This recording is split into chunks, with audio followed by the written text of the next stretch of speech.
کسی نے سوال کیا کہ جناب ہمارے گھر میں میرے والد بیمار ہیں، جگہ جگہ جا کے ہر جگہ جا کے ہم نے علاج کروایا ہے، نہ کسی ڈاکٹر کی سمجھ میں آتا ہے، نہ کسی حکیم کی سمجھ میں آتی ہے بیماری، نہ کسی طبیب کی سمجھ میں آتی ہے، نہ کسی دم درود والے کی سمجھ میں آتی ہے، ہمیں تو سمجھ نہیں آتی بیماری کیا لگ گئی ہے۔ بہت سارے گھروں میں ایسی بیماریاں لگ گئی ہیں کسی کو سمجھ میں نہیں آتی، ایسی بیماریاں لگ گئی ہیں کسی کو سمجھ ہی نہیں آتی۔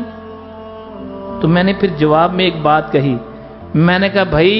کسی کو سمجھ نہیں آ رہی، تمہیں سمجھ آ جانی چاہیے کہ بات کیا ہے۔ پھر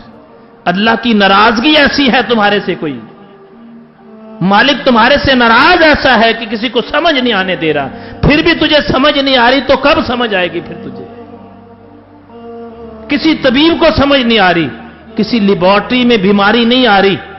کسی لیبارٹری ٹیسٹ میں بیماری نہیں آ رہی، کسی ڈاکٹر کی سمجھ میں نہیں آ رہا، کسی حکیم کی سمجھ میں نہیں آ رہا، کسی طبیب کی سمجھ میں نہیں آ رہا، کسی دم درود والے کی سمجھ میں نہیں آ رہا، پھر میرا خیال ہے کہ ہماری سمجھ میں آ جانا چاہیے کہ بات کیا ہے۔